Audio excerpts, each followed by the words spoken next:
ठीक है, चले स्टार्ट। परी भी तो नहीं आई, परी श्रीवास्तव।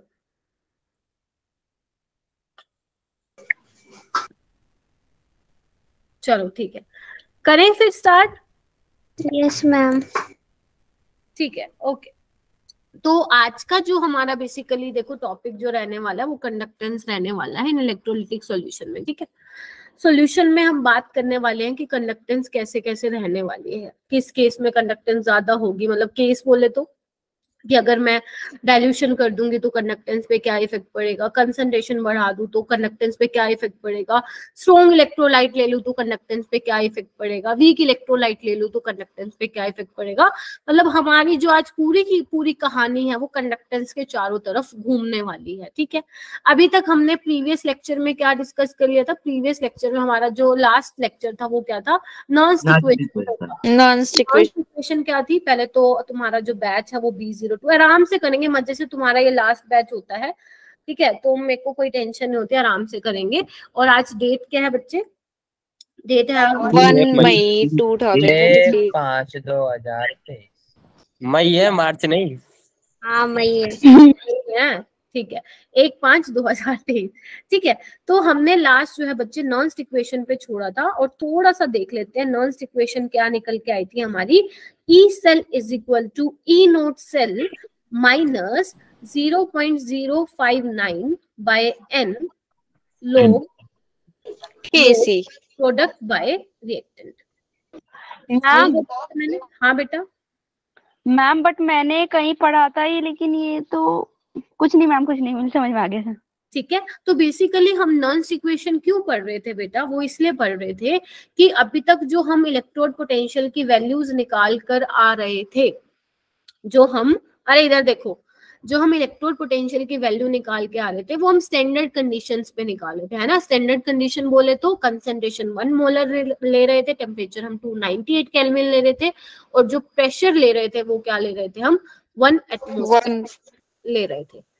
ठीक है, अच्छा, तो अगर मैंने आपको ये कहा था कि अगर मैं बोलूं कि आपकी कंसंट्रेशन क्या हो गई है, चेंज हो गई है, कंसंट्रेशन चेंज बोले तो अगर 1 मोलर कंसंट्रेशन नहीं है, अब कोई और कंसंट्रेशन है, तो उस केस में ई सेल क्या रहेगा, वो हम कैसे निकालेंगे, वो फिर हम नॉन इक्वेशन से निकालेंगे। ठीक है, ई सेल आपको ऑलरेडी दिया हुआ है, मतलब ई नोट सेल की वैल्यू तो पता होगी स्टैंडर्ड कंडीशन पे, प्रोडक्ट बाय रिएक्टेंट की कंसंट्रेशन दी होगी, एन पता लगा लेना कि कितने नंबर ऑफ इलेक्ट्रॉन इन्वॉल्व हुए हैं, तो क्या आप ई सेल निकाल सकते हो उस पर्टिकुलर कंसंट्रेशन।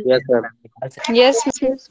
तो ये हमने देखा, फिर हमने नॉन इक्वेशन से हमने इक्विलिब्रियम कांस्टेंट का भी देखा, राइट, कैसे निकालना था, लोग केसी करा और ई सेल हमने 0 किया, हमने गिब्स फ्री एनर्जी भी देखा, है ना। और मैंने कहा था गिब्स फ्री एनर्जी वाले क्वेश्चंस जो होते हैं वो बहुत इंपॉर्टेंट होते हैं, और मैंने आपको अलग से आई थिंक 10 to 12 क्वेश्चंस भी दिए थे कि नहीं। यस। ठीक है, और वो क्वेश्चंस क्या है, बहुत ज्यादा इंपॉर्टेंट है। कोई बात नहीं अर्पिता, बच्चे थोड़ी सी जल्दी आया करो, मेरे को वो हो जाता है कि पता नहीं आओगे कि नहीं आओगे। ठीक है, थोड़ा सा मुझे बता दिया करो, मैं I will be late today, तो मैं समझ जाऊंगी। ठीक है, परी बेटा थोड़ा सा जल्दी आया करो। ठीक है बच्चे, अनुष्का, जागृति, कहाँ रह गए थे तुम लोग, मैं वेट कर रही थी बेटा, अजरा, ठीक है, गायत्री, देखो ना मैं मिस कर रही थी तुम लोग, मैं तभी सोचू बच्चे आज कम नजर आ रहे हैं मेरे को। देखो अभी कितने स्टूडेंट्स हुए, अब आए ना मेरे बच्चे, 24 बच्चे, है ना, तो प्लीज बी रेगुलर। ठीक है, अभी मैंने आगे नहीं करवाया, अभी मैं पिछले वाला रिकॉल करा दी थी।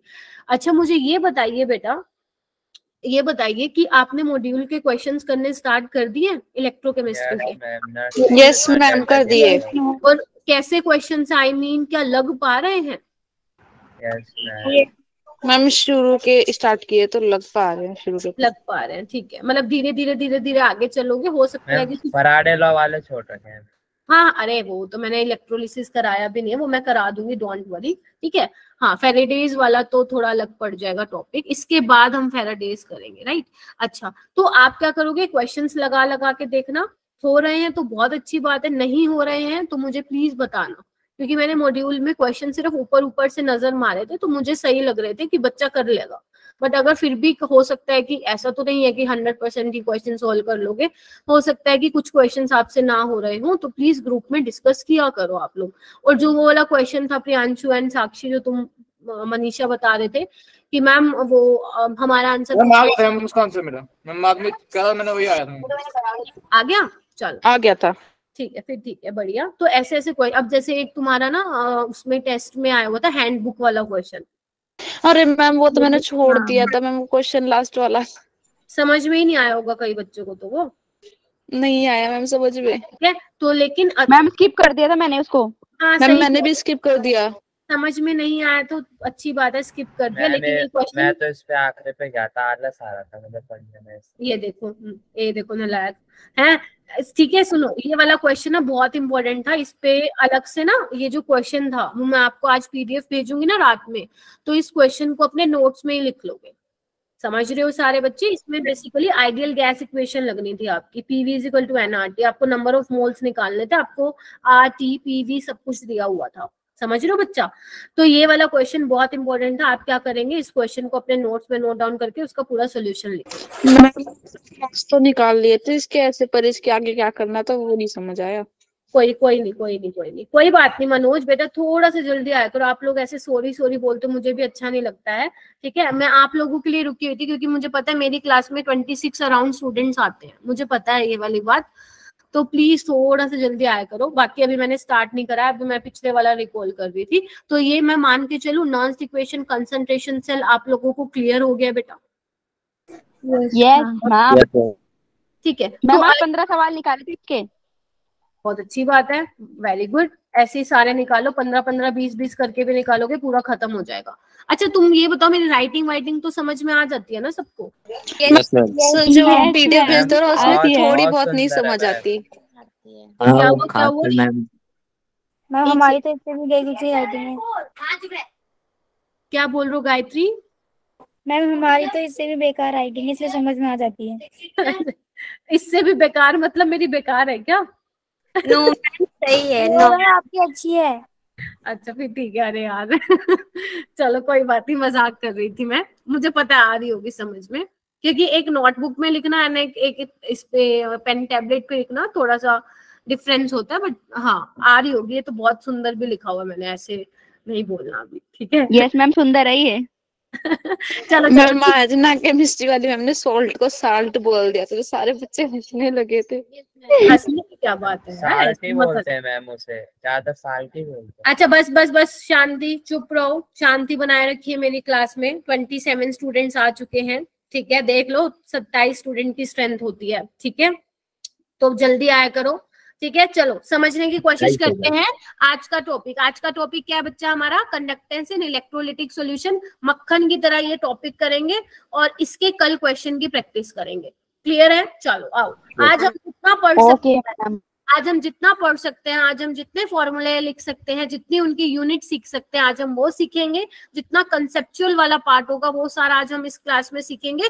कल मैं आप लोगों को क्वेश्चंस कराऊंगी, प्लस कोलराज लॉ जिसको आप बोलते हो वो मैं कराऊंगी।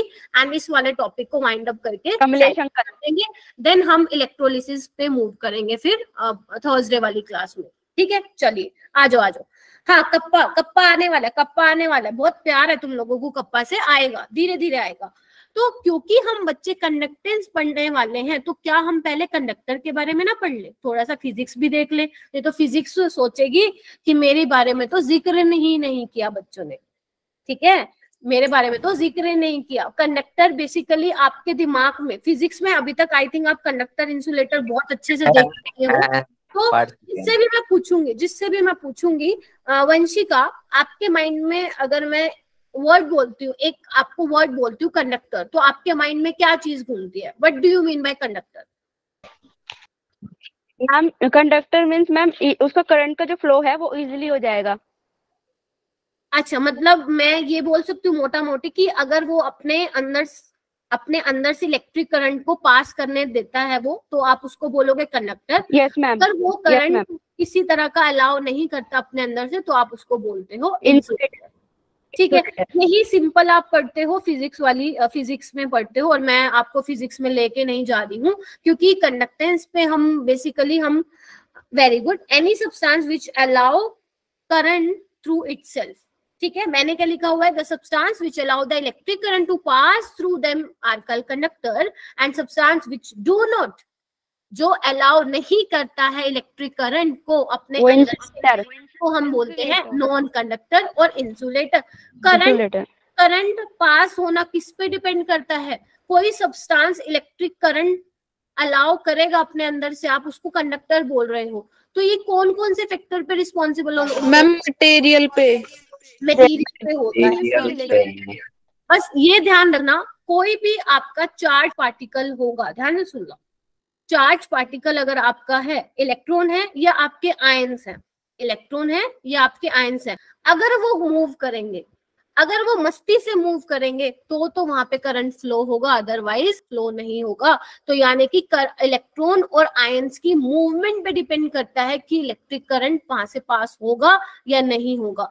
अगर आपके चार्ज कैरियर आपके आयंस हैं, या सॉल्यूशन में बात करूं तो आयंस, वैसे मैं बात करूं तो इलेक्ट्रॉन्स, ठीक है। अगर मैं मेटेलिक कंडक्टर की बात करूं तो अगर वो मूवेबल है, मूव कर रहे हैं, मोशन में है, तो क्या मैं बोल सकती हूँ करंट फ्लो होगा? बोलो हाँ या ना? Yes ma'am. हाँ, तो जैसे कि अगर आपने एक सुना हो सॉलिड NaCl जो होता है वो नॉन कंडक्टर होता है, इंसुलेटर होता है solid. Yes ma'am, pure NaCl। क्योंकि इसके जो आयंस है भैया बैठे हैं जुड़ के, वो कहीं मूव ही नहीं कर रहे, उनको पड़ी ही नहीं है मजे से घूमने की, वो मजे से घूम ही नहीं रहे, ऐसे मर्जी से ऐसे बिल्कुल लैटिस में ऐसे पैक होके बैठे हैं। तो मतलब वो क्या है, वहां पे जो आपके चार्ज कैरियर्स हैं वो क्या कर रहे हैं? मूव नहीं कर रहे। अगर मूव नहीं कर रहे तो भैया करंट पास नहीं होगा, और अगर करंट पास नहीं होगा तो आप उसको क्या नाम दे रहे हो फिर? इंसुलेटर। इतनी कहानी हम करेंगे, ज्यादा हम इस पे नहीं जाएंगे, ज्यादा हम इस पे नहीं जाएंगे। क्यों? क्योंकि हमें फिजिक्स नहीं पढ़नी है, हमें बेसिकली जो कंडक्टेंस पढ़नी है वो हमें किस में पढ़नी है? सॉल्यूशन में पढ़नी है, और वो भी कौन सा सॉल्यूशन बच्चे? इलेक्ट्रोलिटिक सॉल्यूशन में पढ़नी है, ठीक है। लेकिन उससे पहले हम फटाक से देख लेते हैं, आप लोगों को क्या दिख पा रहा है? मैंने यहाँ पे क्या लिखा हुआ है? कितने टाइप के कंडक्टर होते हैं बच्चा? दो टाइप। मेटेलिक कंडक्टर आप डिटेल में फिजिक्स में पढ़ते हैं, लेकिन क्योंकि मैं आपको ये दो टाइप के कंडक्टर पढ़ा रही हूँ तो मेरे को तो लिखना था, दोनों के बीच में आप लोगों को डिफरेंस पता होना चाहिए। ये आपका बोर्ड का एग्जाम का क्वेश्चन है, समझ रहे हो? 2 नंबर का आप लोगों से पूछा जाता है, मेटेलिक कंडक्टर और इलेक्ट्रोलिटिक कंडक्टर में डिफरेंस बता दो। अगर आपसे 2 नंबर में ये पूछेंगे तो कितने पॉइंट्स लिख के आओगे? Minimum 4 points. तो आप 4 नहीं आएंगे, 2 ही लिख के आता हूं। हाँ, तो फिर 1 नंबर ले लियो, ठीक है। जितना मैम दे देते हैं टीचर्स, 2 पॉइंट में भी 2 नंबर दे देते हैं। बोर्ड्स में नहीं मिलेंगे ना बच्चा। अच्छा, पहले मुझे ये बताओ, मेरा फेस दिख रहा है क्या? Yes ma'am. क्योंकि मेरे फोन में बिल्कुल ब्लैक आ रही है मेरी photo. I don't know why. Clear दिख रहा है आपका फेस। अच्छा, ठीक है मैम, सुंदर सुंदर सा दिख रहा है। अच्छा, ठीक है, आ गया हो। तो मेटेलिक कंडक्टर बेसिकली हम इसमें क्या बोलते हैं? जो इसमें कंडक्शन होते हैं, जो इसमें करंट फ्लो करता है, वो किसकी वजह से फ्लो करता है बच्चे? फ्री और मोबाइल इलेक्ट्रॉन, जो मजे में घूम रहे हैं इलेक्ट्रॉन, उनकी वजह से क्या करता है? करंट फ्लो करता है। While in case of electrolytic conductor, आप लोगों को मैंने बताया भी था शायद इलेक्ट्रोकेमिस्ट्री में, इलेक्ट्रोलिटिक सॉल्यूशन के बारे में बताया था। तो इलेक्ट्रोलिटिक कंडक्टर में क्या होता है? जल्दी बोलो बच्चे। आयंस होते हैं। आयंस की वजह से, आयंस की वजह से स्टेट में क्या हो गया? आयंस फ्रीली मूव करेंगे, और आयंस अगर फ्रीली मूव करेंगे तो बच्चे वो क्या होंगे? कंडक्टर्स होंगे, मतलब अपने अंदर से क्या करेंगे? करंट पास करेंगे, ठीक है। दूसरी चीज ये होती है, मेटेलिक कंडक्टर में कोई भी फिजिकल और केमिकल चेंजेस नहीं होते, कोई भी ऐसे केमिकल रिएक्शन जैसा कुछ भी नहीं होता है। जबकि इलेक्ट्रोलिटिक कंडक्टर्स में, ये तो अभी मैं कंडक्टर की बात करूं, आगे मैं सॉल्यूशन पे आऊंगी, तो आप देखेंगे केमिकल चेंजेस भी उसमें हो रहे हैं, ठीक है। वो आप आगे देखेंगे किस हिसाब से हो रही है रिएक्शंस, ठीक है। ये वाला पॉइंट बहुत इंपॉर्टेंट है बच्चे, रेजिस्टेंस का। अभी मैं आऊंगी रेजिस्टेंस पे, मैं अभी आऊंगी, सिर्फ अभी ये देख लो, जो आपका मेटेलिक कंडक्टर होता है बच्चा, उसमें अगर आप टेम्परेचर बढ़ाते हो तो आपकी रेजिस्टेंस भी बढ़ती है। क्योंकि मेटेलिक कंडक्टर में क्या होता है? हम बोलते हैं क्या, कर्नल्स क्या होते हैं? वाइब्रेट होना शुरू होते हैं, है ना? बोलो हाँ या ना? कर्नल्स वाइब्रेट होते हैं, और अगर कर्नल्स वाइब्रेट होते हैं तो इलेक्ट्रॉन को मूव करने में क्या होती है? मुश्किल होती है, उनको हिंड्रेंस फील होती है। फिर से बोलूं, टेम्परेचर बढ़ने से कर्नल्स क्या होते हैं? वाइब्रेट होते हैं, राइट। और इलेक्ट्रॉन्स जब मूव करते हैं तो उनके कर्नल्स क्या होंगे? Positive charge. ओके। जिन एटम में से इलेक्ट्रॉन निकलता ठीक है? है उसका बचा। हाँ, जब आपके एटम में से इलेक्ट्रॉन निकलेगा तो पॉजिटिव चार्ज आएगा और इलेक्ट्रॉन जो है निकलेगा। तो टेम्परेचर बढ़ाने से जो कर्नल में वाइब्रेशन होती है जो, और इलेक्ट्रॉन जो घूम रहा है वो कर्नल की वाइब्रेशन से क्या करेगा, डरेगा, उसको हिंड्रेंस फील होगी, और अगर उसको हिंड्रेंस फील होगी तो क्या होगा, रेजिस्टेंस भी बढ़ेगा। अभी आपको पता ही है रेजिस्टेंस इज व्हाट, अगर मैं सिंपल भाषा में बोलूं तो रेजिस्टेंस क्या होती है, रुकावट। कोई चीज मजे से जाना चाहती है लेकिन आप बीच में कर दोगे खंबा खड़ा, तो भैया जाके दिखा, आंखों पे बंधी हुई है पट्टी। इलेक्ट्रॉन क्या है, ब्लाइंड है, अंधे हैं। Yes ma'am. मैम तो बोल सकते हैं ना मैम, रेजिस्टेंस जो होते हैं वो डायरेक्टली प्रोपोर्शनल होते हैं टेम्परेचर के मेटेलिक कंडक्टर में। यस यस यस यस, अगर आप टेम्परेचर, इस पे क्वेश्चन भी आया हुआ है, मैं आपको कल 2 क्वेश्चन कराऊंगी जो जेई मेन में आए हुए हैं, इस पे आया हुआ है मेटेलिक कंडक्टर पे, कल करेंगे। लेकिन मेटेलिक में भी तो अलग अलग टाइप पे डिपेंड करती है, एलॉयज पे अलग होता है। अरे अभी नहीं, फिजिक्स नहीं, जितना केमिस्ट्री में पढ़ना उतना ही, ठीक है। ओके, एग्जाम्पल है। अच्छा, अगर मैं बात करूं बेटा इलेक्ट्रोलिटिक कंडक्टेंस की, इसमें उल्टा हो जाता है। इसमें टेम्परेचर बढ़ने से क्या होता है, रेजिस्टेंस कम, रेजिस्टेंस घट जाती है। हाँ, अभी मैं पूरा डिटेल में नहीं जा रही हूँ बिकॉज अभी पूरा लेक्चर आज हमें इसी पे ही डिस्कस करना है। बस आप लोग मेरे साथ रहिएगा जैसे हमेशा रहते हैं।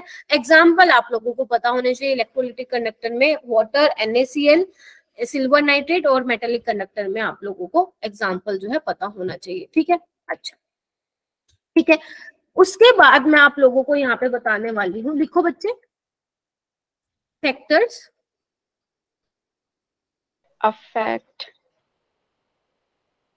affecting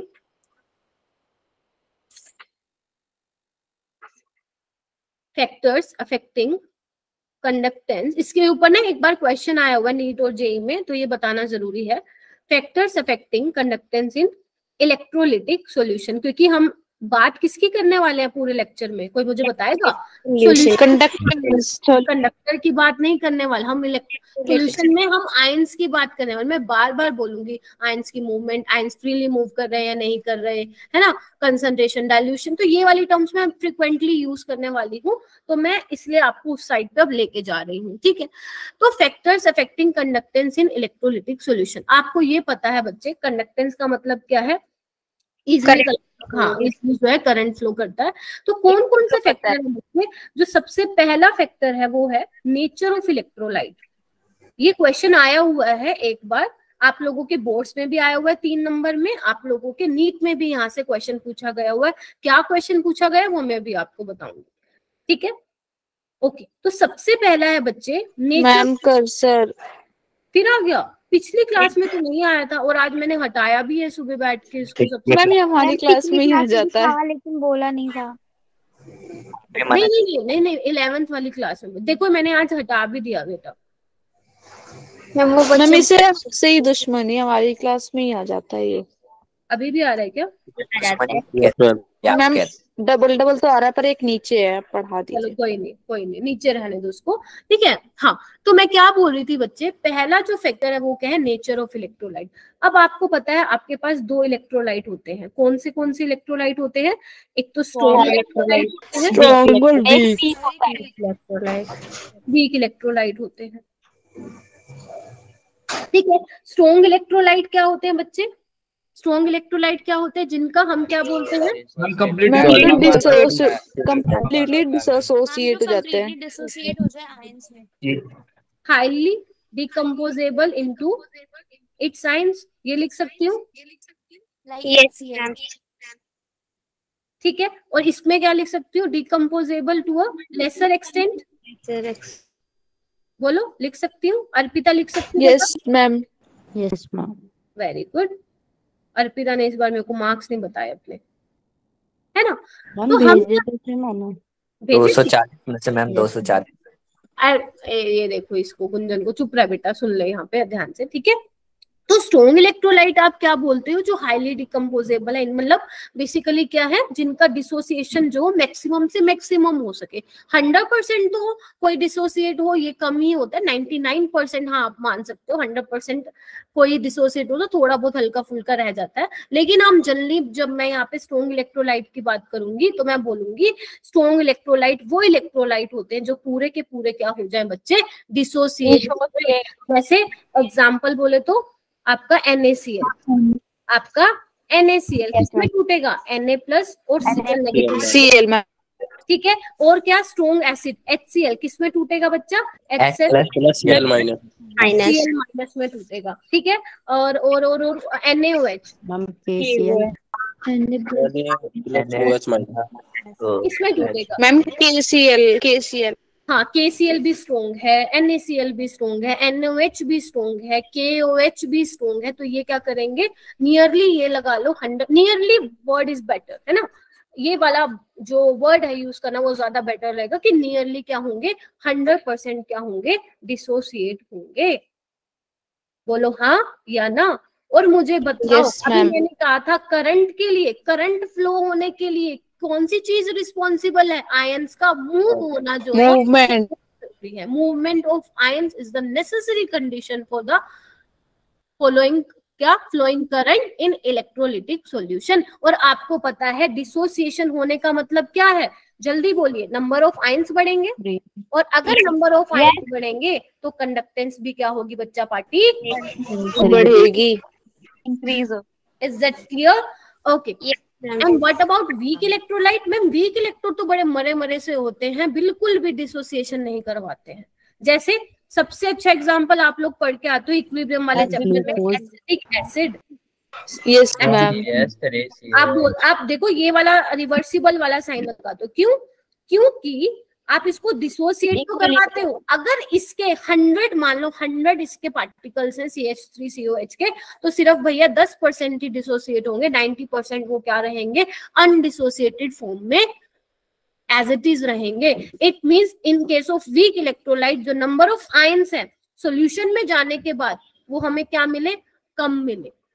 और अगर नंबर ऑफ आयंस कम है, मैम ग्लूकोज भी वीक इलेक्ट्रोलाइट में ही आएगा ना? ग्लूकोज तो डिसोसिएट ही नहीं करता, बायोमोलिक्यूल होता है ना। लेकिन आपने एक चीज सोची है, लेकिन ग्लूकोज सोलुबल होता है पानी में। Yes ma'am. क्यों? क्योंकि घुल जाता है। क्यों, वही तो मैं पूछ रही हूँ, वो तो मेरे को पता है घुल जाता है, क्यों घुलता है? मैम क्योंकि वो टूट जाता होगा। वो पता है क्यों? ग्लूकोज का स्ट्रक्चर देखा है 11th क्लास में बायो में? यस मैम देखा है।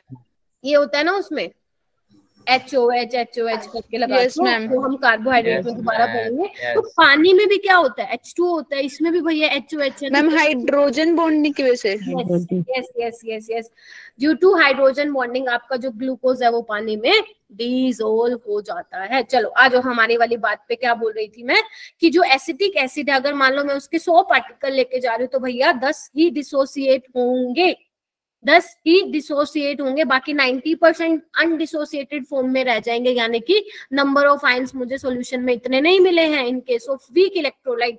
तो जो उसकी कंडक्टेंस है फॉर वीक इलेक्ट्रोलाइट वो क्या हो जाएगी बच्चा पार्टी, कम हो जाएगी। बोल सकती हूँ मैं, आराम आराम से करेंगे, बहुत मजे से करना, आज हमें भगाना नहीं है लेक्चर को, 1.5 घंटे में बहुत इजीली होगा आज का जितना मैंने करवाना है, ठीक है। अच्छा कोई और मुझे बताओ, वीक एसिड तो मैंने आपको बता दिया, कोई मुझे वीक बेस का एग्जांपल बता पाएगा बच्चे? NH4OH। शाबाश शाबाश, NH4OH, ammonium hydroxide, this is also weak base, NH4+ negative, ठीक है। तो ये सिंपल था, यानी कि जो कंडक्टेंस AlCl3। कौन सा बच्चा, क्या नाम बोला आपने? Aluminium chloride. AlCl3, उसको आप वीक नहीं बोलोगे, AlCl3। Aluminium hydroxide. हाँ एल्यूमिनियम हाइड्रोक्साइड आप बोल सकते हो, वीक है, ठीक है।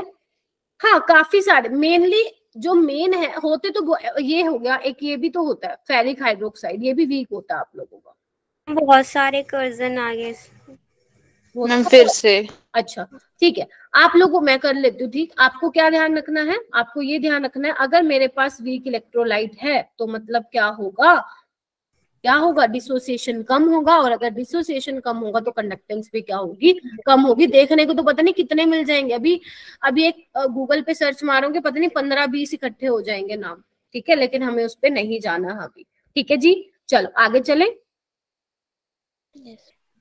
ओके, तो सेकेंड पॉइंट है, मतलब जो सेकेंड जो फैक्टर है वो बच्चे क्या है, मोस्ट इंपॉर्टेंट, इसमें मेरी तरफ से लिखना साइज ऑफ आयंस।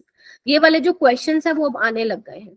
आयन के साइज पे भी डिपेंड करता है बच्चा कंडक्टेंस क्या है। मैम कैसे, जैसे देखते हैं, हम एल्कली मेटल ले लेती हूँ मैं एक्वस सॉल्यूशन में, ध्यान रखना एक्वस सॉल्यूशन की बात करूँ क्योंकि एक्वस सॉल्यूशन में ही वो आयंस बनाएंगे, राइट। तो मैं एक ले रही हूँ लिथियम, सोडियम, पोटेशियम, ठीक है, रुबीडियम भी ले सकते हो, सीजियम भी ले सकते हो। ठीक है बच्चे, बोलो हाँ या ना। yes. बताओ, सोच समझ के बताना, सबसे ज्यादा साइज किसका छोटा है, लिथियम का। Yes ma'am. Yes, ma'am. पढ़ते हो एस ब्लॉक में, वैसे पढ़ते आए हो कि नीचे जाते जाते जो आपका साइज है वो इंक्रीज होगा, है ना, यही पढ़ते हो। तो एक बार बताओ जिसका साइज छोटा होगा वो जल्दी भागेगा। Yes, ma'am. जो मोटा है, बड़ा है, मोटा, उसको बेचारे की बड़ी थकेगा वो, ठीक है, चले बहुत धीरे धीरे चलेगा। तो मैं बोल सकती हूँ जितना साइज छोटा होगा उतना ज्यादा उसकी जो मोबिलिटी है उस आयन की वो ज्यादा होगी, और जितनी मोबिलिटी होगी, मोबिलिटी इज व्हाट, स्पीड, है ना, उतनी ज्यादा स्पीड, जितनी ज्यादा वो घूमेगा, जितना ज्यादा फ्रीली मूव करेगा, मतलब उतनी ज्यादा उसकी क्या होने वाली है बच्चा, कंडक्टेंस होने वाली है। इतनी बात समझ में आ गई। मैं आपको यहाँ पे बोल रही हूँ, in aqueous solution.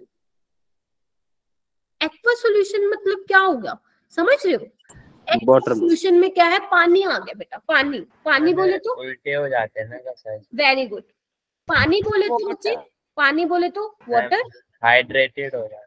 Very good. क्या आप लोग देख पा रहे हैं मैं क्या बना रही हूँ। Yes ma'am. बहुत सारे आ गए। ये हो क्या रहा है आज, अभी तो ठीक था लास्ट क्लास में। एक मिनट रुकना, थोड़ा सा मुझे करने दो। क्लास का बिल्कुल ऐसा फ्लो ब्रेक करवा देता है ये, सच में। मैम, जो आपने ये टिक कर रखा है ना उसे हटा दो। हाँ ठीक है। ये मैंने आज सुबह ही देखो ठीक किया है, फिर वो पंगा हो गया वो। मैम आपके में ना ऑटोमेटिक सिस्टम है शायद, उसे बंद कर दो आप। पता नहीं चल रहा है ना कि क्या दिक्कत आ रही है। मैम सारे ऑप्शन में जाके देखो।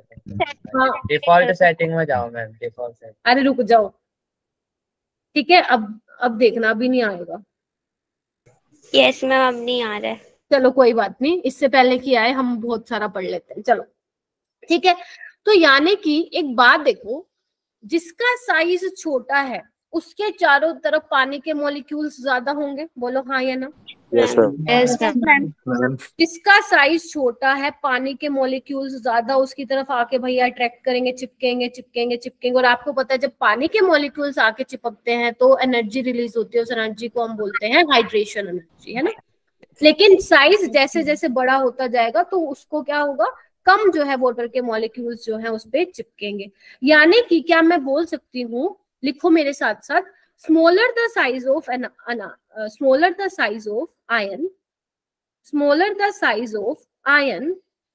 हायर द हाइड्रेशन एनर्जी, बोलो। Yes ma'am. और हाइड्रेटेड रेडियस, यानी कि जो साइज में छोटा है अब उसके चारों तरफ जो है पानी के मॉलिक्यूल आके ज्यादा घिरे हैं, यानी कि उसका साइज अब क्या हो गया है, बड़ा हो गया है। उसकी हाइड्रेटेड रेडियस क्या हो गई है, बड़ा हो गया है। तो जो ऑर्डर मैंने पहले बोला था कंडक्टेंस का, क्या वो पुट्ठा नहीं हो जाएगा, मतलब क्या वो पुट्ठा नहीं हो जाएगा। यानी कि जो अब कंडक्टेंस का ऑर्डर है वो किसका ज्यादा होगा, सीजियम प्लस का, फिर रुबीडियम प्लस का, फिर पोटेशियम प्लस का, फिर सोडियम प्लस का, और लास्ट में लिथियम प्लस का। किसमें, एक्वस सॉल्यूशन में। किसमें बच्चे, एक्वस सॉल्यूशन में। क्योंकि एक्वस सॉल्यूशन में क्या है, हाइड्रेशन एनर्जी वाला कंसेप्ट आ जाता है। लेकिन लेकिन बच्चे मान लो मैं तुम्हें एक क्वेश्चन देती हूँ, यहाँ पे तुम्हारा H+ है, यहाँ पे तुम्हारा लिथियम प्लस है, सोडियम प्लस है, पोटेशियम प्लस है। अब मैं बोल रही हूँ सेम क्वेश्चन वही है, एक्वस सॉल्यूशन में ही तुम्हें ऑर्डर बताना है, तो तुम क्या बोलोगे? तुम मुझे ये बोलोगे कि मैम हाइड्रोजन साइज में बहुत छोटा है। ध्यान से सुन लो, बहुत इंपॉर्टेंट चीज बताने वाली हूँ। हाइड्रोजन साइज में बहुत छोटा है तो मतलब उसके चारों तरफ पानी के मॉलिक्यूल्स ज्यादा उसको सराउंड करेंगे, तो उसकी हाइड्रेटेड रेडियस बहुत ज्यादा होगी। इट मीन्स वो जो है मोटा तगड़ा ताजा हो चुका है, अब वो धीरे धीरे धीरे धीरे मूव करेगा और करंट भी धीरे धीरे धीरे फ्लो करेगा, कंडक्टेंस हो जाएगी कम। मैम पर हाइड्रोजन तो एक ही बॉन्ड बनाता है लेकिन हाँ क्या बोलो फिर बोलो। मैम हाइड्रोजन तो एक ही बॉन्ड बनाता है ना, तो एक ही तो जुड़ता है बस। सुनो यहाँ पे लेकिन ऑर्डर क्या होता है, होना तो चाहिए ये, लेकिन होता क्या है ऑर्डर बच्चे, ये होता है इसका ऑर्डर। हाइड्रोजन यही बोल रहा था मैं। हाँ मुझे पता है ये बोल रहे थे बच्चा, ठीक है। लेकिन अगर कोई ये सोच रहा है कि मैम हाइड्रोजन का साइज छोटा है और उसकी हाइड्रेटेड रेडियस ज्यादा होने की वजह से वो सबसे पीछे आएगा, तो आप लोग गलत समझते हो। रीजन इसके पीछे है एक ग्रोथस एक्सपेरिमेंट है। मैं आप लोगों को एक्सपेरिमेंट नहीं बताने वाली हूँ, उसमें ये देखा जाता है कि हाइड्रोजन बहुत छोटा होने की वजह से उसकी जो मूवमेंट है भैया वो सबसे ज्यादा फास्ट है। जो ये हाइड्रेशन एनर्जी वाला फैक्टर है ना, वो भी उसके साइज के आगे फीका पड़ जाता है। उसका साइज बहुत छोटा है और बहुत छोटा है तो बहुत फास्टली धुड़न मूव करेगा, तो उसका कंडक्टेंस क्या होता है बाकी सबके कंपैरिजन में क्या होता है, मैम ज्यादा होता है। मैम हाइड्रोजन के बाद तो फिर लिथियम का होना चाहिए ना, क्योंकि लिथियम का साइज तो छोटा है। साइज छोटा बट हाइड्रेटेड रेडियस ज्यादा है ना बेटा। इसको मैंने किस बेसिस पे बताया, लिखो यहाँ पे, सारे के सारे कंफ्यूज हो रहे हो तो इसको मैंने किस बेसिस पे लगाया, on the basis of hydrated radius. बोलो हाँ या ना। और इसको मैंने किस बेसिस पे एक्सप्लेन किया, इसका साइज बहुत छोटा है, हाइड्रेशन एनर्जी वाला जो फैक्टर है यहाँ पे डोमिनेंट फैक्टर प्ले नहीं करता। ये पूरा एक्सपेरिमेंटली प्रूफ है ये वाली बात, ग्रोथस एक्सपेरिमेंट है, आप लोग गूगल पे भी सर्च मार सकते हो कि हाइड्रोजन का साइज बहुत छोटा होने की वजह से एकदम मस्त मजे से निकलेगा। प्रोटॉन स्पंज एक्सपेरिमेंट भी इसको बोलते हैं, मैं उस पर नहीं लेके जाना चाहती हूँ, पूरा 1 घंटे का लेक्चर है, वो आपका मास्टर्स लेवल का है। बट अगर किसी को क्यूरियोसिटी है जानने की तो आप ऊपर डालना ग्रोथस एक्सपेरिमेंट या प्रोटॉन स्पंज एक्सपेरिमेंट, वो पूरा आ जाएगा। क्लियर है? चलूं आगे बच्चे? Yes ma'am. ओके, इसके बाद है एक मिनट रुको, हाँ इसके बाद आपका नेक्स्ट फैक्टर है बच्चे, आपका जो नेक्स्ट फैक्टर है वो है नेचर ऑफ सॉल्वेंट। ये तुम लोग मुझे बताओगे नेचर ऑफ सॉल्वेंट कैसे बता पाओगे आप मुझे, कैसे कंडक्टेंस का फैक्टर रोल प्ले करता है ये नेचर ऑफ सॉल्वेंट। जितना ज्यादा नहीं सॉल्वेंट बच्चा, जितना ज्यादा पोलर होगा सॉल्वेंट। अरे भाई ये क्या हो गया, परी का माइक खुलते ही मेरी आवाज मेरी वॉइस इको हो रही है, ठीक है। जितनी ज्यादा पोलैरिटी होगी सॉल्वेंट की, पोलैरिटी ऑफ सॉल्वेंट जितना ज्यादा होगा, तो मुझे कोई बताएगा कंडक्टेंस भी क्या होगा, ज्यादा होगी। क्यों ज्यादा होगा? इलेक्ट्रोनेगेटिविटी का डिफरेंस आता है, पॉजिटिव नेगेटिव परी आप बताओ मैम, क्योंकि आयन ज्यादा हो जाएंगे। पोलैरिटी का मतलब क्या है, सॉल्वेंट की पोलैरिटी का मतलब क्या है कि उसमें पॉजिटिव और नेगेटिव चार्जेस आते हैं। पॉजिटिव और नेगेटिव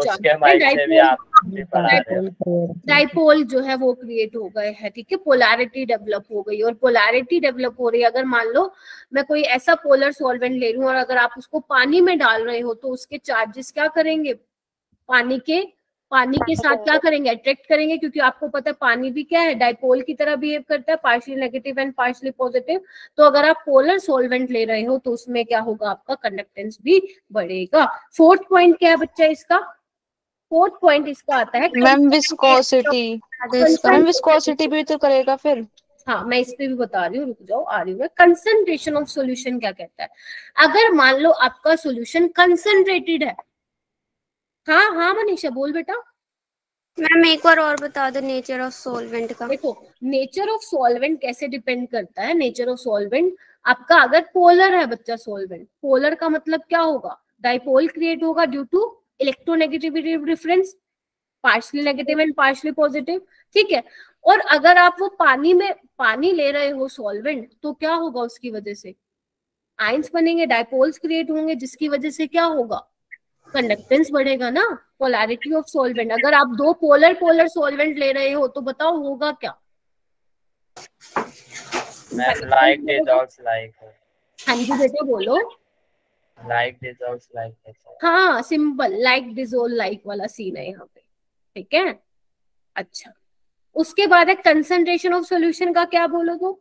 कंसंट्रेशन ऑफ सॉल्यूशन से क्या समझते हो तुम लोग, सॉल्यूशन कंसंट्रेटेड का मतलब क्या है, आयंस जो है वो पास पास है, आयंस पास पास। अगर पास पास बंधे हुए हैं, दोस्ती गहरी है, तो छोड़ के जाएंगे क्या एक दूसरे जगह को? कम होगी उनके पास। मैम जगह कम फ्रीली, अरे मेरे को बोलने दो, फ्रीली मूव नहीं कर पाएंगे वो। अगर कंसंट्रेशन ज्यादा है तो जो आपके आयंस है वो फ्रीली मूव नहीं कर पाएंगे, उनको जगह नहीं मिल रही है, ठीक है। तो यानी कि कंडक्टेंस क्या हो गई है उस केस में, डिक्रीज हो गई है।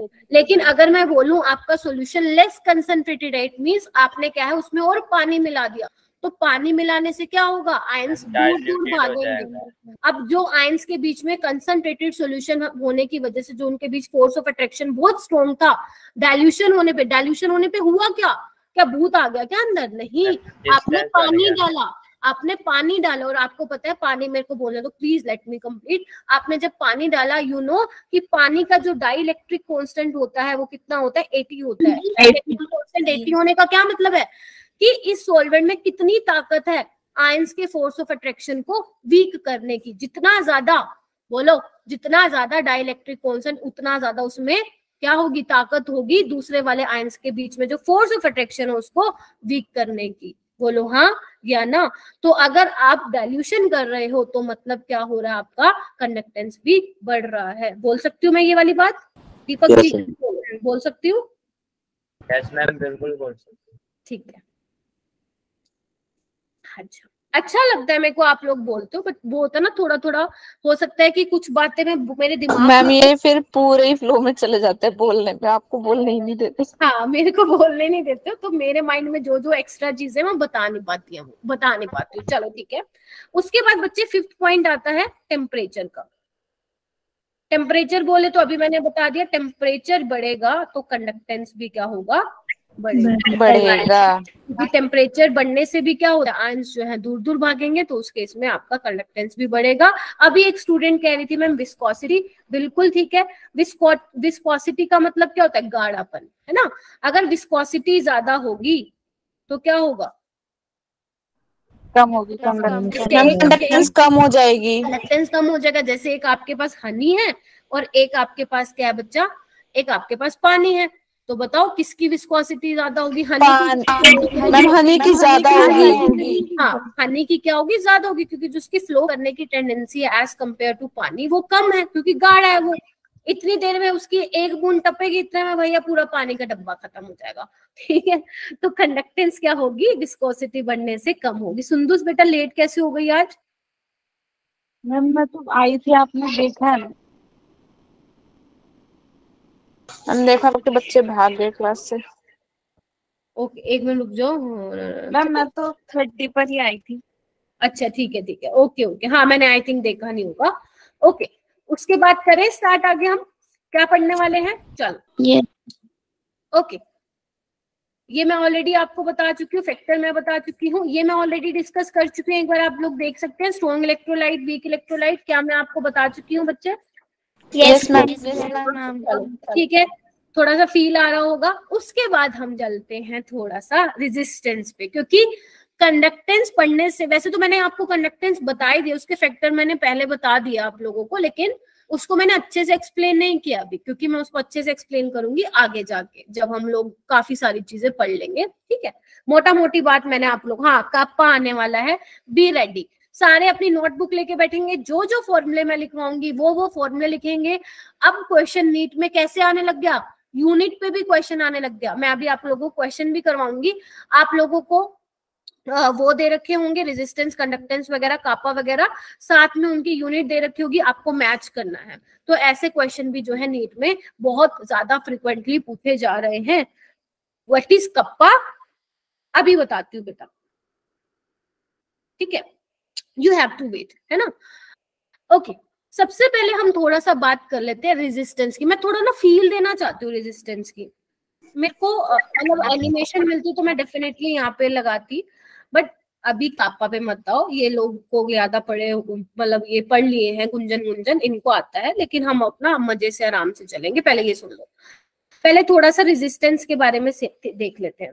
तो जब भी दिमाग में आता है रेजिस्टेंस, जब भी माइंड में आता है रेजिस्टेंस, तो आप लोगों का आता है opposition to the flow of current. मेरे माइंड में क्या आता है, मेरी टीचर मुझसे पूछती थी कि व्हाट इज रेजिस्टेंस, तो क्या बोलती थी मैं, रुकावट। तो आप में से बहुत सारे स्टूडेंट्स ये कुछ ना कुछ उनकी अलग अलग डेफिनेशन है आप लोगों की। कोई बोलता है opposition to the flow of current, है ना, obstruction to the flow of current, कोई रुकावट भी बोलता है ना। सिंपल सी बात है, अगर मान लो मेरे आंखों पे बांध दी पट्टी और मैं जा रही हूँ एकदम सीधा सीधा, रास्ते में खंबा, इलेक्ट्रॉन अंधे हैं, उसको कुछ दिख नहीं रहा, सीधा सीधा चलेगा, टक्कर खा के पीछे की तरफ क्या हो जाएगा, गिर जाएगा, है ना। तो बेसिकली क्या है, क्या हो जाएगा मैम, है ना, यही तो रेजिस्टेंस है। Resistance is what, resistance is what, रुकावट। तो अगर मैं मान लो सॉल्यूशंस की बात करूं, क्योंकि आप लोगों को पता है मैम तो इलेक्ट्रोलिटिक सॉल्यूशंस की बात करेंगी, तो सॉल्यूशन में ऐसे कौन कौन से फैक्टर हैं जो आयंस को फ्रीली मूव नहीं करने दे रहे हैं, ठीक है, क्या क्या चीजें हैं जो उसके रास्ते के बीच में रुकावट बन रही है, उसको हम क्या बोलेंगे, रेजिस्टेंस बोलेंगे, ठीक है।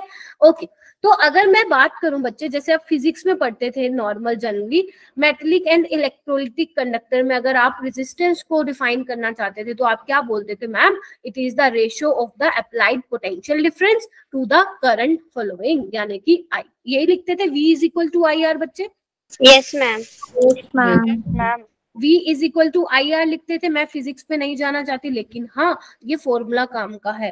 पहले तो नहीं आते थे नीट में इससे क्वेश्चंस, क्योंकि ये फिजिक्स में आप थोड़ा ज्यादा पढ़ते थे, बट हाँ क्योंकि केमिस्ट्री में भी ये आप लोगों को पढ़ाया जाता है, तो ये फॉर्मूला जो है उसमें भी आता है, V is equal to I R. और आपको पता है रेजिस्टेंस की यूनिट क्या होती है बच्चे, ओम होती है, ठीक है। करंट किस में लेते हो आप, एम्पियर में, एम्पियर में, और वोल्ट किस में लेते हो, ये V किस में लेते हो, वोल्ट में, ठीक है। तो ये आपको जो है पता होना चाहिए। अच्छा मैम एक बात बताओ आप, ये मैं तुमसे पूछूं, रेजिस्टेंस का एरिया से क्या रिश्ता है और लेंथ से क्या रिश्ता है, just raise your hand. Resistance का लेंथ से क्या रिश्ता है और एरिया से क्या रिश्ता है, प्लीज मुझे बताइए। अर्पित एक मिनट रुको, मैं पूछती हूँ आप लोग। ओह क्या बात है, इतने सारे स्टूडेंट्स ने हैंड रेज किया, क्या बात है, शाबाश। हाँ ओके ग्रेट, लुबना आप बताएंगी। मैम जो रेजिस्टेंस होता है वो डायरेक्ट प्रोपोर्शन होता है लेंथ ऑफ द कंडक्टर और area of the cross section के। वेरी गुड, यानी कि यू आर सेइंग कि ma'am resistance is directly proportional to L and inversely proportional to 1/A। तो इन दोनों को जब आप कंबाइन करते हो तो ये आता है, राइट। अब थोड़ा सा फील लेके समझे क्या, कोई मुझे इसका एग्जांपल देके समझाएगा क्या डेली लाइफ का है। नीचे कर लो हाथ नीचे कर लीजिए। क्या मुझे इसका कोई एग्जांपल लेके बताएगा डेली लाइफ से। मान लो किसी बच्चे को समझाना है रेजिस्टेंस, उसको फिजिक्स नहीं आती है, तो अब उसको लेकिन केमिस्ट्री में ये वाला चैप्टर करना है, इलेक्ट्रोकेमिस्ट्री, तो बताओ कैसे एक्सप्लेन करोगे।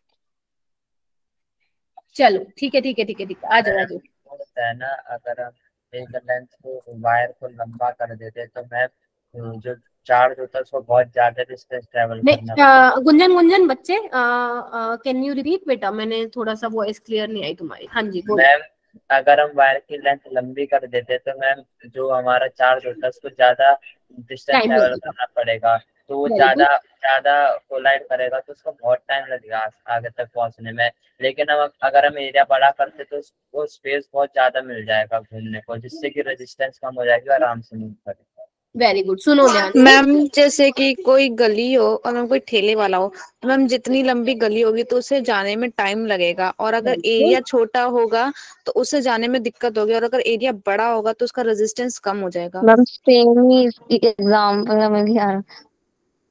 क्या हुआ नीतिका बेटा?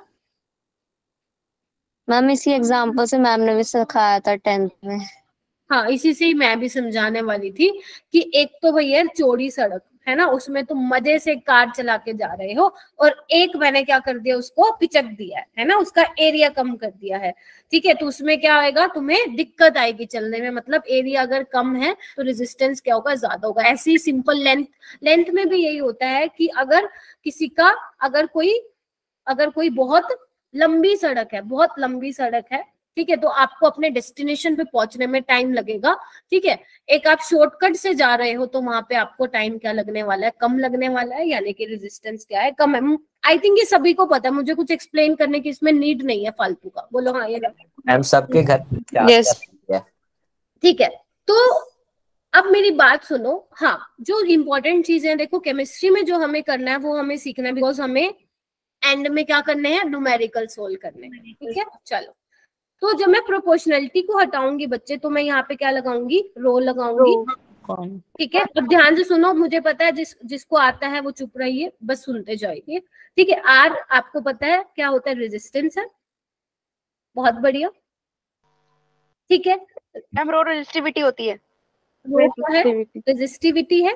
रेजिस्टिविटी इसको समझेंगे, इसको समझना बहुत जरूरी है, ध्यान से सुनना। मैं अभी आपको एक चीज बताने वाली हूँ बहुत अच्छे से। ठीक है, रेजिस्टिविटी है, जिसको आप स्पेसिफिक रेजिस्टेंस भी बोल सकते हो। बोलो। Yes ma'am. और एल आपको पता है लेंथ है, सेंटीमीटर में ले लेती हूँ मैं, और ये क्या है आपका एरिया, जिसको मैं सेंटीमीटर स्क्वायर में। तो अगर आपको कोई कहे कि बच्चे रेजिस्टिविटी को आप डिफाइन कर दो, तो आप बोलोगे कि मैम रेजिस्टिविटी कुछ नहीं है, रेजिस्टेंस ही है। जब आप कंडक्टर की लेंथ 1 सेंटीमीटर ले लेते हो, फिक्स कर देते हो, ध्यान से सुन लेना, अभी बहुत इंपॉर्टेंट बात बताने वाली हूँ।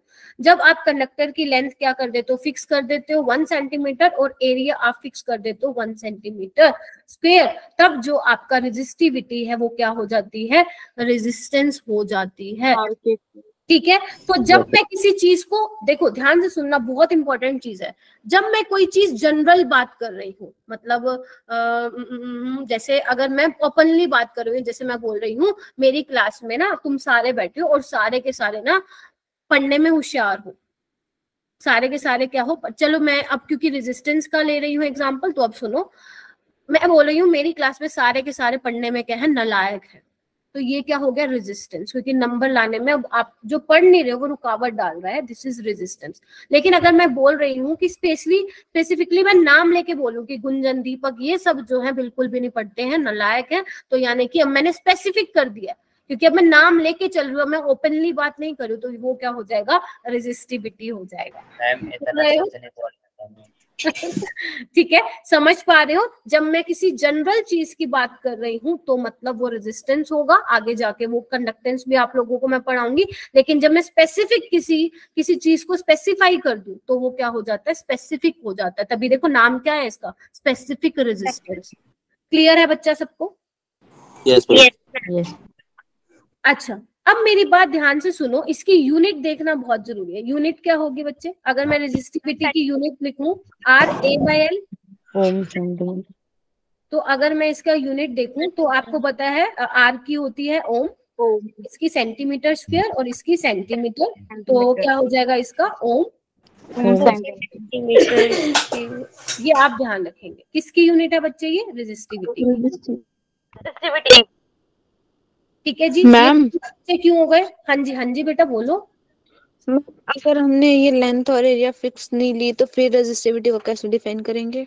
नहीं कर सकते हो, क्योंकि आपको फिक्स करना पड़ेगा किसी को, फिर तो रेजिस्टिविटी तो हाँ, फिर तो रेजिस्टिविटी रेजिस्टेंस आएगा ही नहीं। अगर आप फिक्स नहीं कर रहे हो, इट मीन्स आप क्या कर रहे हो, जनरल बात कर रहे हो, ओपनली बात कर रहे हो, इट मीन्स फिर आप रेजिस्टेंस की बात कर रहे हो। जब तक आप फिक्स नहीं करोगे, जब तक आप एल और ए को, लेंथ और एरिया को फिक्स नहीं करोगे, then you can't define the resistivity. ठीक है बच्चा? हाँ गुंजन, आप क्या बोल रहे हो बेटा? दीपक है मैम। अरे मैं दोनों, मेरे को तुम दोनों भाई लगते हो, मेरे को आवाज ही दोनों की सेम लगती है, मैं क्या करूं। मैम इतना कम बोलते कि उन्हीं के पास आवाज रहती है। चलो ठीक है, और कुछ बोल रहे थे क्या आप लोगों को? कुछ अपनी तरफ से एक्सप्लेन करना है? यू कैन, नहीं तो मैं आगे चलूं। चलो, अब हमने रुकावट की बात देख ली। करंट को फ्लो होने में क्या मिल रही थी? रुकावट मिल रही थी, उसको हम क्या बोल रहे थे? रेजिस्टेंस बोल रहे थे। मतलब जब इलेक्ट्रॉन मूव कर रहे थे उसके बीच में सपोज मैंने क्या रख दिए, कोई बैरियर्स लगा दिए। सपोज कि आपने एक ग्रिड लिया हुआ है, उसमें आपने बहुत सारे क्या कंचे डाले हुए हैं, ठीक है, आपने बीच में क्या पत्थर रख दिए।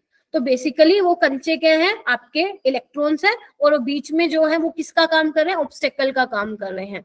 तो अगर इलेक्ट्रॉन ही बढ़िया मजे से मूव नहीं कर पाएंगे तो करंट भी फ्लो अच्छे से नहीं हो पाएगा। क्या उस रुकावट को ही क्या बोल रहे थे हम? रेजिस्टेंस बोल रहे थे। रेजिस्टेंस। इधर इधर इधर कंडक्टेंस बोले तो कंडक्टेंस बिल्कुल उसका अपोजिट है। कंडक्टेंस बोले तो उसको हम जी से डिनोट करते हैं। Conductance is what? Ease of flow of current. जितने मजे से, जितने बढ़िया से करंट फ्लो करेगा, इजिली फ्लो करेगा, उतने ही ज्यादा क्या होगी? कंडक्टेंस होगी। अब आए हैं ना हम अपने पॉइंट पे। अब सारी डिस्कशन हम कंडक्टेंस से शुरू करेंगे। एंड अपा को ना सुनो ध्यान से, अपा को डेफिनेशन का रट्टा नहीं मारना है।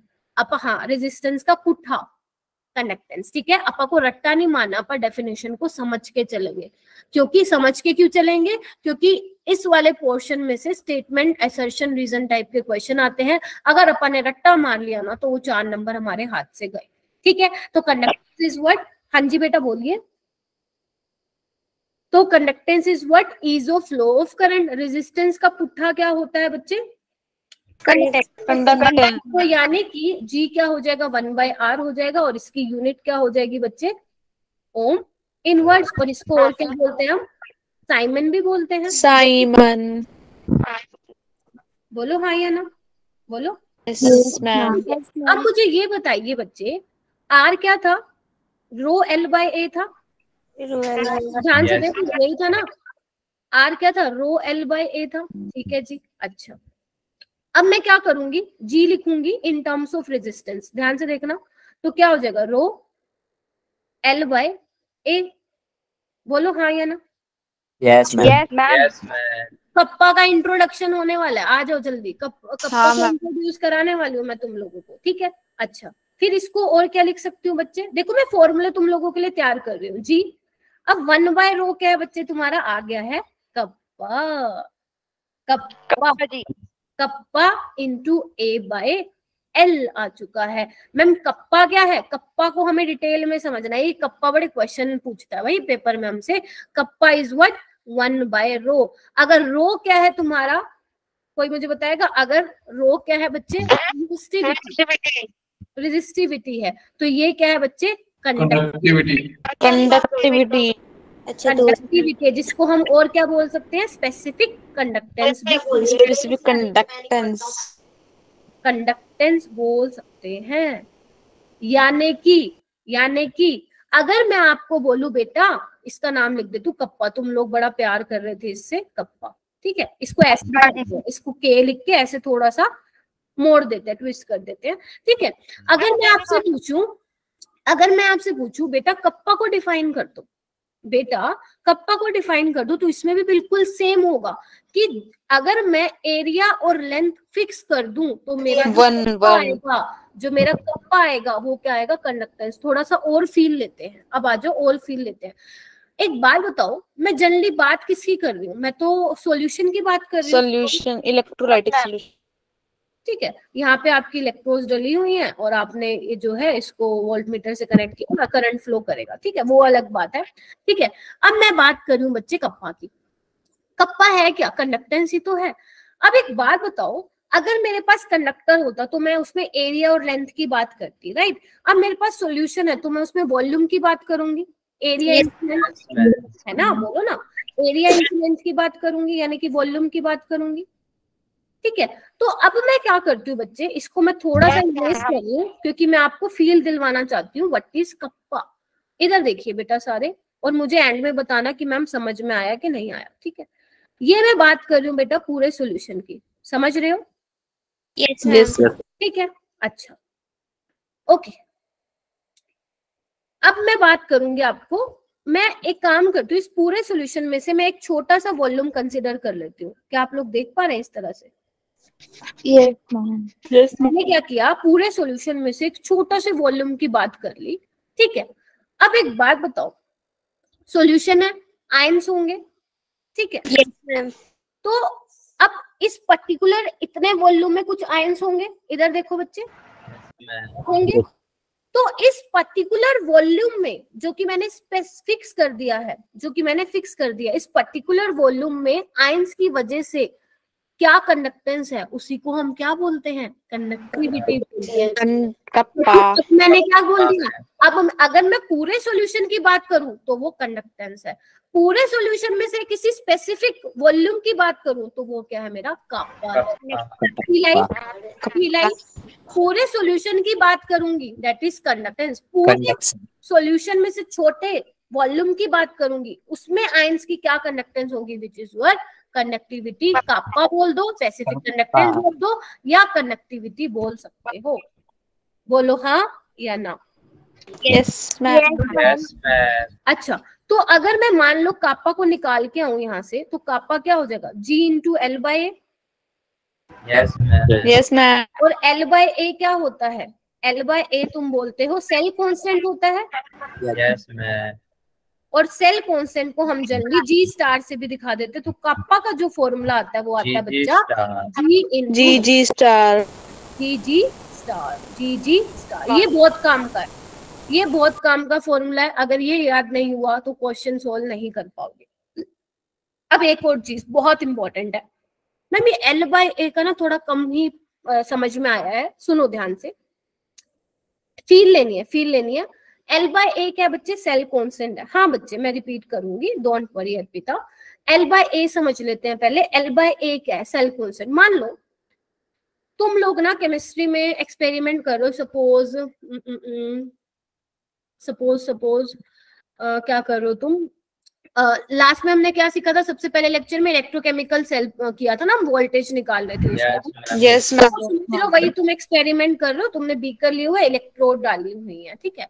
अब मान लो पहले अर्पिता आई एक्सपेरिमेंट करने, वो सेम एपरेटस पे एक्सपेरिमेंट कर रही है। अब वो सेम एपरेटस पे एक्सपेरिमेंट कर रही है, जो इलेक्ट्रोड आपने रखी है उसका कुछ लेंथ और एरिया होगा, है ना।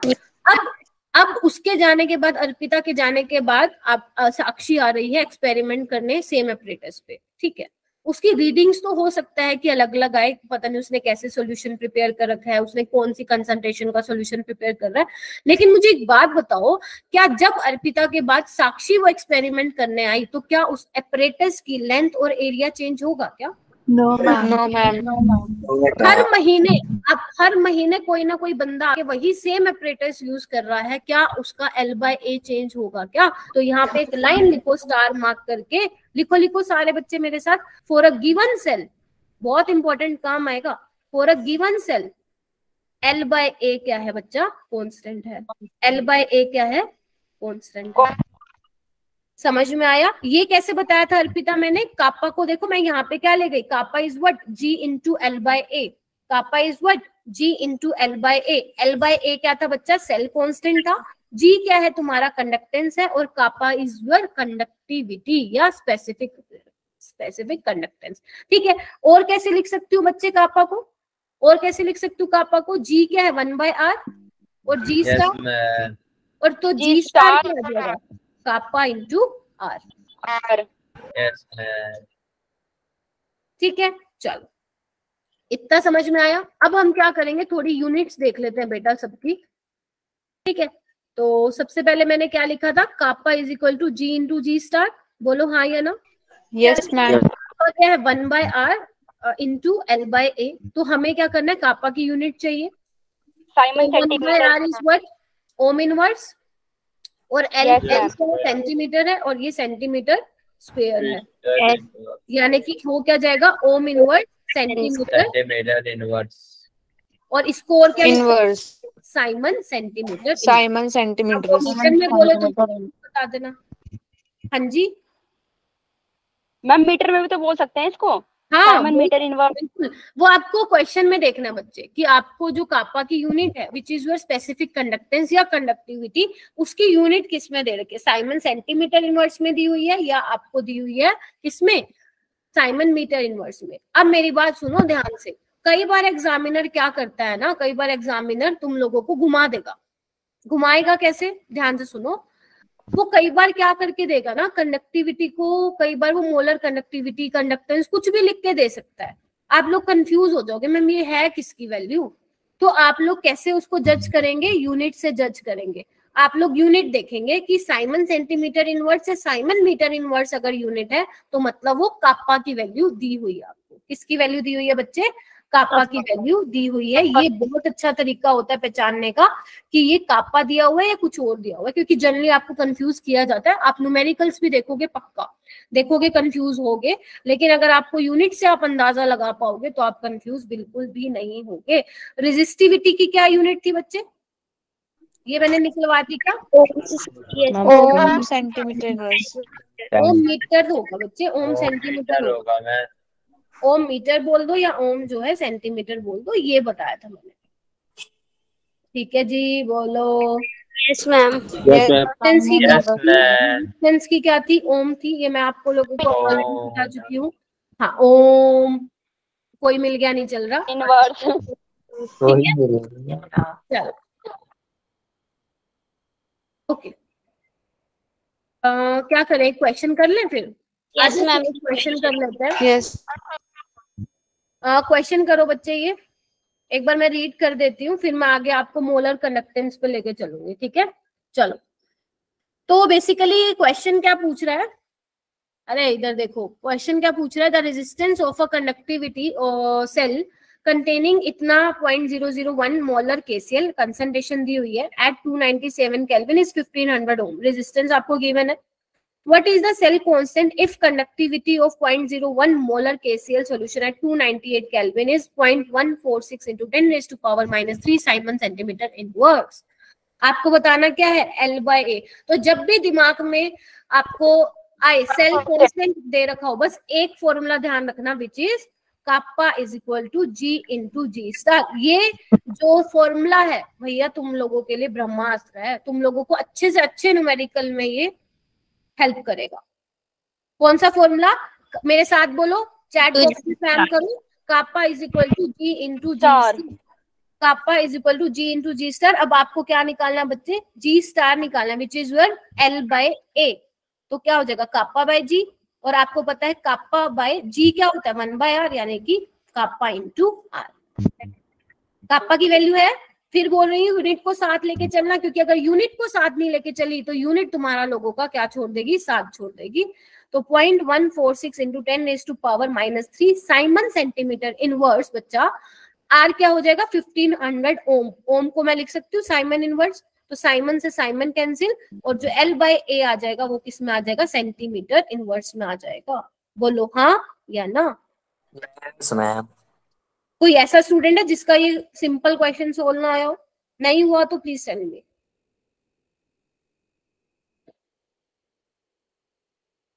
सबका सोल्व हो गया बच्चे? यस। चलिए आगे चलें। उसके बाद है मोलर कंडक्टिविटी। वेरी गुड, शाबाश, क्या बातें चल रही हैं भाई, मुझे बता दो, मैं भी हंस लूंगी थोड़ा सा। ठीक है, इसके बाद हम बात करते हैं मोलर कंडक्टिविटी की। सिंपल है, डेफिनेशन है, आपसे डेफिनेशन कोई नहीं पूछेगा। हाँ हो सकता है कि बोर्ड्स में आपसे डेफिनेशन पूछ ले 1-2 नंबर की, बाकी नीट में आपसे कोई भी नहीं पूछने वाला। तो मोलर कंडक्टिविटी को हम किससे दिखाते हैं, उल्टा लेमडा से दिखाते हैं। किससे दिखाते हैं, उल्टा लेमडा। और एम क्या दिखा रहा है यहाँ पे, एम यहाँ पे क्या दिखा रहा है, मोलर। मोलर की बात, मोलारिटी। ठीक है, ठीक है। तो मोलारिटी या मोलालिटी, नहीं, मोलारिटी नहीं है, मोलर को दिखा रहा है, मोलर कंडक्टेंस है ना, मोलारिटी। Okay ma'am. चलो इसको समझते हैं, इस डेफिनेशन को समझते हैं, रट्टा नहीं मारने का।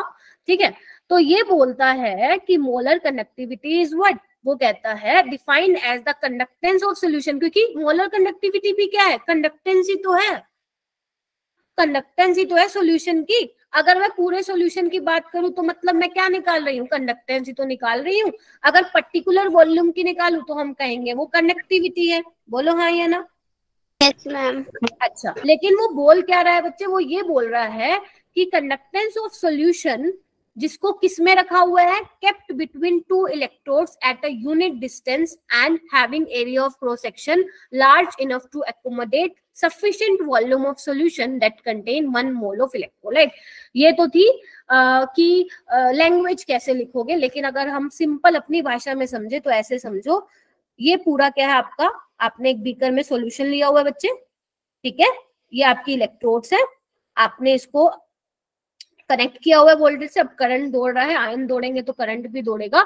तो इस पूरे सॉल्यूशन की अगर कंसंट्रेशन आप कंसंट्रेशन मोलारिटी, मतलब मोलारिटी में बेसिकली इसकी कंसंट्रेशन मेजर कर रहे हो पूरे सॉल्यूशन की, कितना डला हुआ है इसके अंदर इलेक्ट्रोलाइट, 1 मोल इलेक्ट्रोलाइट डला हुआ है, तभी इसका नाम क्या है, तभी इसका नाम क्या है, मोलर कंडक्टिविटी, क्योंकि अब आपने फिक्स कर दिया ना, 1 मोल फिक्स कर दिया, ठीक है। तो पूरा सॉल्यूशन आप मान के चलो 1 मोल इलेक्ट्रोलाइट है, तो पूरे सॉल्यूशन की आपको क्या निकालनी है, कंडक्टेंस, और वही क्या है आपकी मोलर कंडक्टिविटी। क्या है बच्चे वो, मोलर कंडक्टिविटी। क्या ये चीज क्लियर हुई? बोलो हाँ या ना? Yes ma'am. सिंपल भाषा है, कुछ ज्यादा रॉकेट साइंस नहीं है इसमें, सिंपल सी बात करो, आपने एक बीकर लिया है, सॉल्यूशन लिया है, उस सॉल्यूशन की कंडक्टेंसी क्या है, क्या है, मोलर कंडक्टिविटी है, उस सॉल्यूशन की कंडक्टेंस क्या है, मोलर कंडक्टिविटी है। कितना इलेक्ट्रोलाइट लिया आपने, 1 मोल इलेक्ट्रोलाइट लिया उसमें। मैम 1 मोल ना हो तो फिर क्या हुआ बेटा, क्या हुआ फिर बोलो। मैम 1 मोल से ज्यादा हो तो फिर? नहीं, इसका नाम देखो मोलर, यानी कि फिक्स किया हुआ है। Okay ma'am. मैम अगर 1 मोल से ज्यादा होगा तो फिर वो मोलर कंडक्टिविटी नहीं होगी? नहीं, मोलर नहीं, फिर नहीं होगी वो। अगर हाँ, नहीं नहीं नहीं नहीं, अब मेरी ध्यान से सुनो, जैसे इसका मतलब मैंने बोला मोलर कंडक्टिविटी में बोला है कि 1 मोल ऑफ इलेक्ट्रोलाइट है, जब तक आप कंसंट्रेशन मोलारिटी की टर्म्स में उसको मेजर करोगे तब आप मोलर वर्ड यूज करेंगे, क्योंकि मोलर किसको रिप्रेजेंट कर रहा है, मोलारिटी को रिप्रेजेंट कर रहा है। तो इस पूरे की सोल्यूशन की कंसंट्रेशन अगर मोलारिटी में आप मेजर कर रहे हो, विच इज योर मोलर कंडक्टिविटी। ठीक है जी, बोलो। Yes ma'am. यस। बढ़िया जी, अच्छा जी, चलो अब हम क्या करेंगे यहाँ पे, ओके, यहाँ पे एक चीज आती है, लिखो बच्चे सारे के सारे मेरे साथ, हाँ वही मैं बता रही हूँ वंशिका, लिखो relation between kappa and molar conductivity. 1000/m। ये बता सकते हैं बच्चे मोलर कंडक्टिविटी और कप्पा में क्या डिफरेंस है? कोई भी, एनीवन, रेज योर हैंड। ध्यान रखना मैं मोलारिटी निकालूंगी, इसकी मोलारिटी की टर्म्स में लिखूंगी इसको। ओके, हाँ मेरे को कौन बताएगी, सुंदर आप बताइए। मैम जो मोलर कंडक्टिविटी होती है वो 1 मोल सॉल्यूशन की होती है। वो जो कापा है वो 1 सेंटीमीटर क्यूब के लिए होती है। अगर वेरी गुड, बिल्कुल सही बोला है। अगर मैं इस पूरे सॉल्यूशन की बात कर रही हूँ तो वो आपकी मोलर कंडक्टिविटी है। अगर मैं इस पूरे सॉल्यूशन में छोटे से वॉल्यूम की बात कर रही हूँ, वो क्या हो जाएगी, आपकी कापा हो जाएगी। क्लियर है सभी को? यस। अब इधर देखो, मोलर कंडक्टिविटी क्या होता है, कापा इंटू वी, ठीक है, यही होता है कापा इंटू वी। अच्छा मैम वॉल्यूम, एक बार बताओ, आप मोलारिटी की बात करो तो कंसंट्रेशन क्या हो जाएगा, N/V। और मैम आप कह रहे हो कि भैया 1 मोल ले रही हूँ, तो 1 मोल ले रही हूँ तो 1/V, तो यानी कि V क्या हो जाएगा, 1/C। तो क्या मैं यहाँ पे पुट कर दूं, क्या हो जाएगा, कापा बाय C, कापा बाय C, और C यहाँ पे क्या है, मोलारिटी है। मोलारिटी, एक बहुत इंपॉर्टेंट बात बताने वाली हूँ आपको, इधर देखिए बच्चे, इधर देखिए ध्यान से। मैम कर्सर आ रहे हैं, बहुत सारे। कहाँ आ रहे हैं? यस मैम आ रहे हैं, स्क्रीन पर आ, ऐसे ही रहने दो। क्या हुआ बेटा? ये देखो, ये अपने आप हो जाता है स्ट्रोंग में जाके, पता नहीं क्या दिक्कत है इसको। कोई बात नहीं, अभी तो हमारा 20 मिनट का लेक्चर रह गया, इसको करते हैं, ठीक है, वाइंड अप। हाँ, मैं क्या बता रही थी, एक इंपॉर्टेंट चीज आप लोगों को ये बता रही थी, जो कंसंट्रेशन है वो मोलारिटी है, राइट। अब मुझे ये बताएगा कोई, मोलारिटी का वो क्या होता है यूनिट, मोल पर लीटर। Very good. और कापा की यूनिट क्या होती है ma'am? Simon centimetre inverse. Simon centimetre inverse. अब एक होने वाला है लोचा। लोचा क्या होने वाला है? क्योंकि जब आप मोलर कंडक्टेंस की यूनिट रिपोर्ट करोगे ना, जब आप मोलर कंडक्टिविटी बेसिकली निकालोगे, तो ऑप्शन में आपको हर जगह लिखा हुआ मिलेगा साइमन सेंटीमीटर स्क्वायर पर मोल। अगर आपने क्वेश्चन भी किए होंगे तो दिखा होगा। मैम ये क्या लोचा है भाई? चलो ठीक है, कापा तो मैम लीटर कहाँ गया? लीटर कहाँ गया? हाँ वही तो लोचा हो गया ना साक्षी, कि कापा की वैल्यू तो थी 7 सेंटीमीटर इनवर्स में, कंसंट्रेशन मोलारिटी है तो मतलब मोल पर लीटर मैं ले रही हूँ, ठीक है।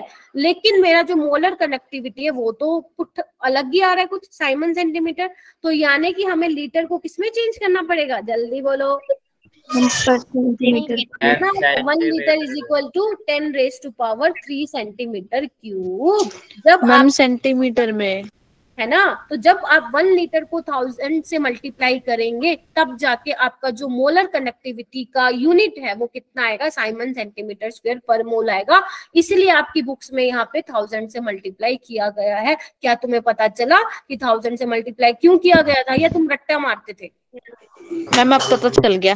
अब पता चल गया। इसलिए मैं कभी भी 1000 से मल्टीप्लाई नहीं करवाती। तुमने सॉल्यूशन चैप्टर में भी देखा होगा, मैंने कभी भी 1000 से मल्टीप्लाई नहीं करवाया, है ना। मैं आप लोगों को बोलती थी कि यूनिट कन्वर्जन खुद करो, तुम्हें खुद पता चलेगा कि 1000 आएगा भी कि नहीं आएगा।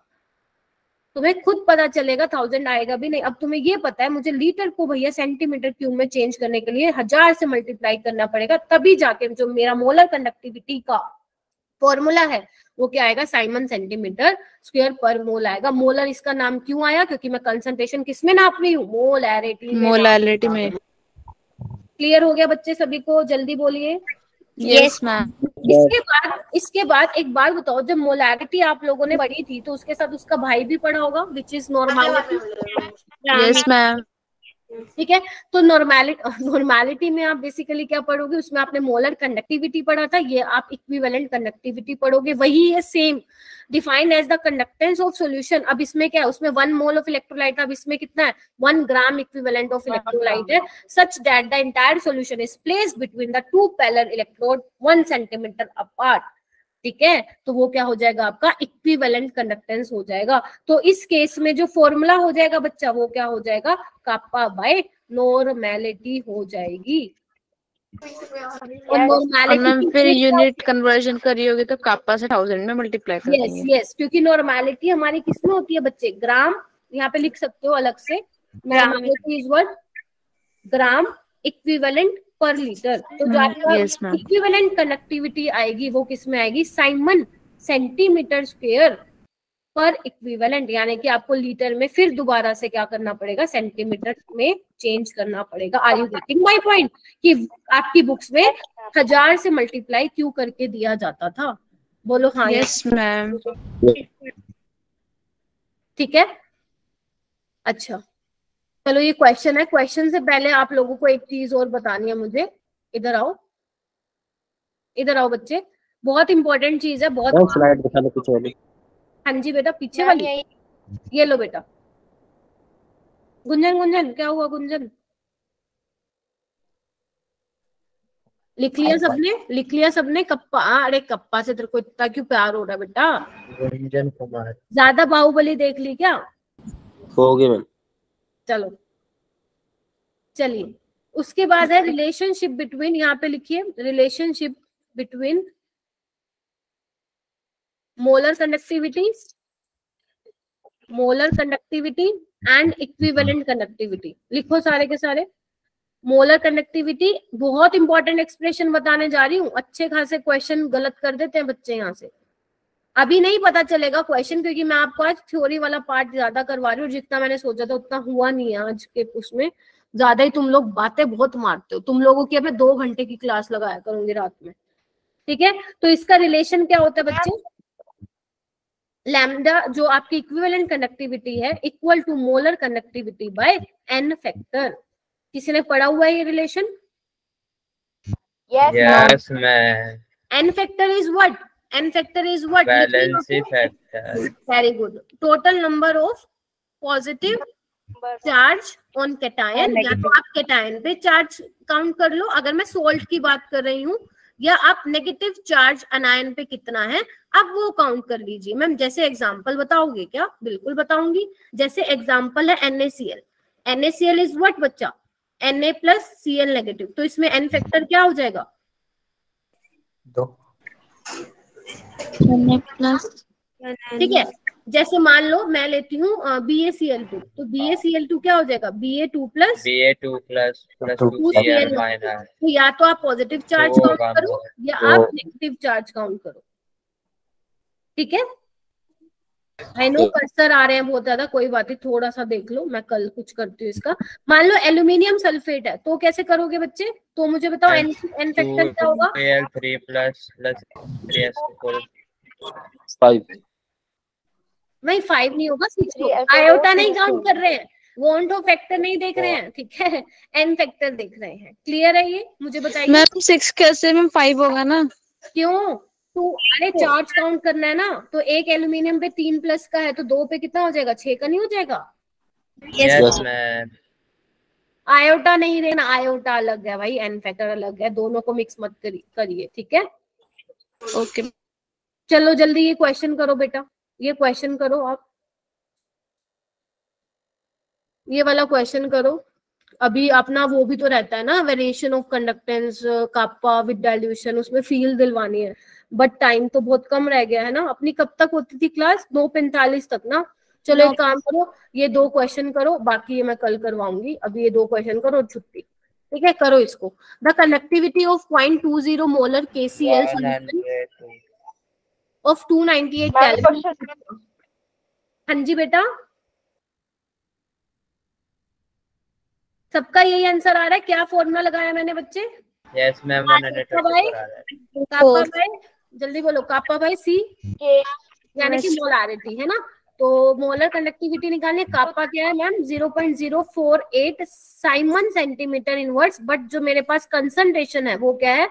मोल पर लीटर 0.2। यस 1 लीटर में 10 की पावर 3 सेंटीमीटर क्यूब का इनवर्स। देखो मैं कैसे सोल्व कर रही हूँ, आंसर तो ठीक है निकल गया। देखो अप्रोच कैसे कर रही हूँ, यूनिट्स को कैसे कर रही हूँ, यूनिट का कैसे हेर फेर हो रहा है यहाँ पे। इधर देखिए, इसको मैं एज इट इज रहने देती हूँ, सिर्फ यूनिट को देखो, मोल, ठीक है, 10 की पावर -3 सेंटीमीटर माइनस क्यूब। बोलो हाँ या ना?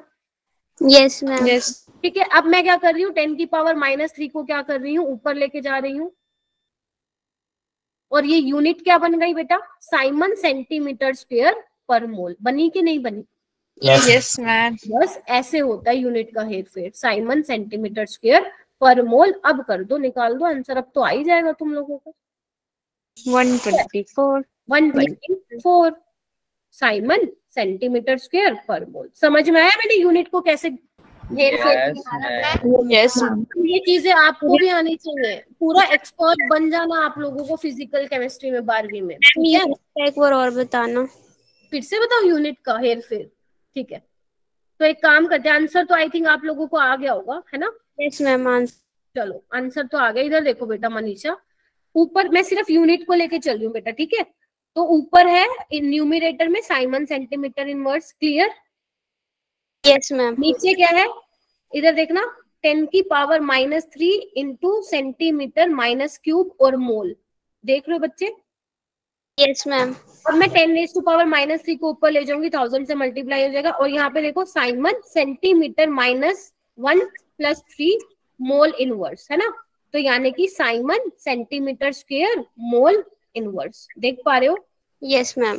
ऐसे आया, ठीक है। Yes ma'am.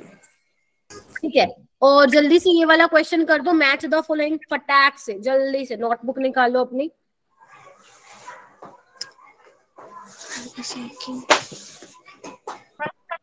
ओके वैसी मैम, फर्स्ट का थर्ड होगा। मैम सेकंड का फर्स्ट होगा, और मैम सी का सेकंड होगा, डी का second. Yes ma'am. Yes ma'am.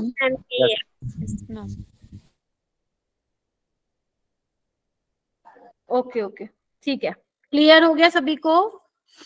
ये जो टॉपिक है अपना बच्चे, वेरिएशन ऑफ कंडक्टेंस, ये हमें कल करना है। कोलार्स लो किसी भी हाल में कंप्लीट करना है। सॉरी, एक मिनट, कल को कल करेंगे।